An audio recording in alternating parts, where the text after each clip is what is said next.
Hello అండి. నమస్తే. అందరూ ఎలా ఉన్నారు? ఏం చేస్తున్నారు? Welcome back to our channel ఓహాస్ కిచెన్ అండ్ వ్లాగ్స్. నేను మీ సంతోషి. నేను చాలా బాగున్నాను. మీరందరూ ఎలా ఉన్నారు అని కామెంట్ సెక్షన్లో తప్పకుండా షేర్ చేసుకోండి. సమ్మర్ అయితే ఆల్రెడీ స్టార్ట్ అయిపోయింది కదా. ఇంకా ఈ సమ్మర్లో ఎస్పెషల్లీ మందారాలు వచ్చేసి బ్లూమింగ్ పీరియడ్ బాగానే ఉంటుంది. బ్లూమింగ్స్ బాగానే వస్తాయి. అలా మందారాలు బ్లూమ్ అవ్వాలి అని అనుకుంటాము, కానీ ఇదే సీజన్లో మిల్లీ బగ్ అటాక్ అనేది కూడా చాలా ఎక్కువగా ఉంటుంది. కాబట్టి ఎస్పెషల్లీ మందారాలకి ప్రివెన్షన్ అనేది చాలా ఇంపార్టెంట్.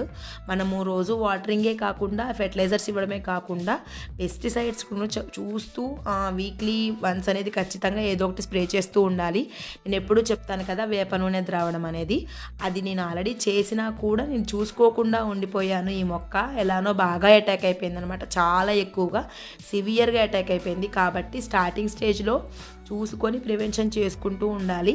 ఇలా ఎక్కువగా సివియర్గా అటాక్ అయిపోయినటువంటి మొక్కకి ఏదైనా ఉంది అని అంటే నేను ఇప్పుడు చెప్పే మెథడ్లో సాల్వ్ చేసి చూడండి, చాలా బాగా రిజల్ట్స్ అయితే ఉంటాయి. అంతకుముందు వేప నూనె ద్రావణం అని చెప్పాను కదా, అది ఇనిషియల్ స్టేజెస్లో మామూలుగా పోతుందన్నమాట చెప్పుకోవచ్చు. ఎందుకంటే వీక్లీ వన్స్ మనము వేప నూనె ద్రావణం ఖచ్చితంగా స్ప్రే చేసామంటే ఎలాంటి పురుగైనా రాదు. కానీ ఇది ఆల్రెడీ వచ్చి ఇనిషియల్ స్టేజ్ దాటిపోయి అసలు సివియర్ అయిపోయింది అని అంటే మాత్రం ఇది యూజ్ చేయండి. ఎందుకంటే ఇది పాలినేషన్కి వచ్చేటువంటి బీస్ని అట్రాక్ట్ చేయనివ్వదనమాట. అందుకోసం బాగా ఎక్కువగా సమస్య ఉంది అని అంటేనే ఇది యూజ్ చేయండి. చూస్తున్నారు కదా, నేను ఒక ఇంచ్ అల్లం ముక్క తీసుకున్నాను. ఇంకా ఒక 5-6 పచ్చిమిర్చి తీసుకొని ఫైన్ పేస్ట్ అయితే చేసేసాను. చూస్తున్నారు కదా, ఇది చాలా ఘాటుగా ఉంటుంది. అల్లము ఘాటు, పచ్చిమిర్చి ఘాటు. కాబట్టి ఈ రెండు కలిపి మిక్స్ చేసి మనము ఆల్రెడీ ఒక 3 days ఫర్మెంట్ చేసినటువంటి పులిసిన మజ్జిగలో ఇది మనం కలిపేసుకొని డైల్యూట్ చేసుకుంటాము. చూస్తున్నారు కదా, నేను ఒక 1/2 లీటర్ సుమారు ఉన్నటువంటి మజ్జిగని తీసుకొని ఈ పేస్ట్లో అయితే కలిపేసుకుంటున్నాను. ఇది మనకి చాలా చాలా బాగా రిజల్ట్ ఉంటుంది. ఇది మిల్లీ బగ్ అనే కాదు, ఏదైనా కానీ స్పైడర్ మైట్స్ ఉంటాయి. ఇంకా అంతేకాకుండా దోస వాటిల్లో పైన ఆకంతా కూడా మొత్తం బూడిద తెగులు అంటాము తెలుగులో.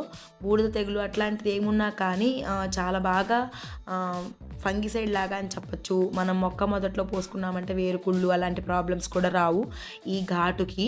ఇంకా అంతేకాకుండా స్ప్రే చేసుకున్నాము అంటే ఏంటంటే ఇలా మిల్లీ బగ్స్ అటాక్ ఉన్నా ఎటువంటి పెస్ట్ ఉన్నా కానీ మన చెట్టు నుంచి అయితే దూరం అయితే వెళ్ళిపోవాల్సిందే ఖచ్చితంగా.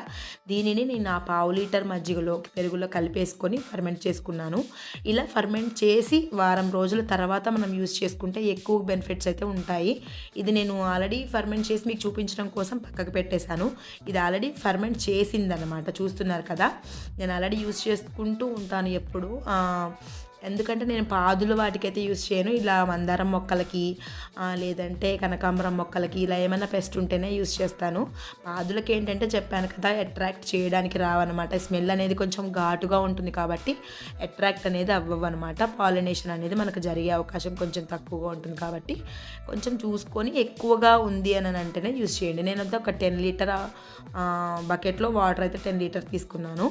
దాంట్లో ఒక 2 కప్స్ చూస్తున్నారు కదా, నేను ఈ కప్పుతో 2 కప్స్ అయితే యాడ్ చేసుకుంటున్నాను.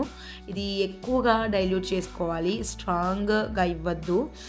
డైల్యూషన్ చేసుకుంటే ఏంటంటే గాఢత అయితే పోదు, కానీ ఎక్కువగా మనం డైల్యూషన్ చేయకుండా అలాగే ఇచ్చేసామంటే మాత్రం కొంచెం మొక్క మాడిపోయే అవకాశం ఉంటుంది ఘాటు. కాబట్టి మిగిలినది ఏదైతే ఉందో దాని వాటర్ తగలకుండా అలానే సైడ్కి పెట్టేసి ఉంచామంటే ఎటువంటి స్మెల్ ఏమీ మనకైతే రాదు. వాటర్ తగలకుండా ఉంచితే అది బూజు ఫంగస్ లాంటిది అయితే జరగదన్నమాట.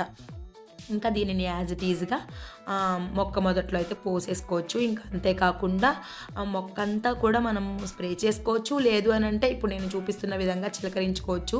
ప్రతి ఆకుతో సహా నా కాండం చూశారు కదా, నా మొక్క కాండము మొత్తము మిల్లీ బగ్ అయితే అటాక్ అయిపోవడమే కాకుండా సన్న గుడ్లు కూడా పెట్టేసింది మొత్తం ఆ కాండం మీద.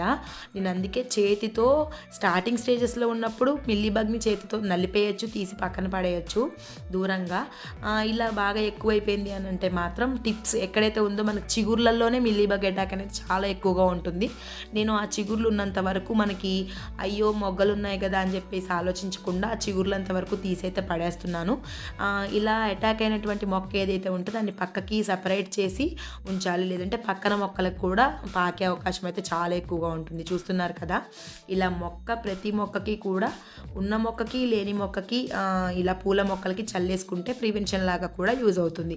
మరి నా ఈ వీడియో అయితే మీకు నచ్చిందని అనుకుంటున్నాను. మీకు ఏమాత్రం యూస్ఫుల్ అనిపించినా ప్లీజ్ లైక్ చేయండి, షేర్ చేయండి, కామెంట్ చేయండి. అలాగే మరిన్ని ఇలాంటి ఇంట్రెస్టింగ్ వీడియోస్ కోసం మన ఛానల్ని సబ్స్క్రైబ్ చేసుకోవడం మాత్రం అసలు మర్చిపోవద్దు. Thank you so much for watching. Bye bye. Have a nice day. Happy gardening.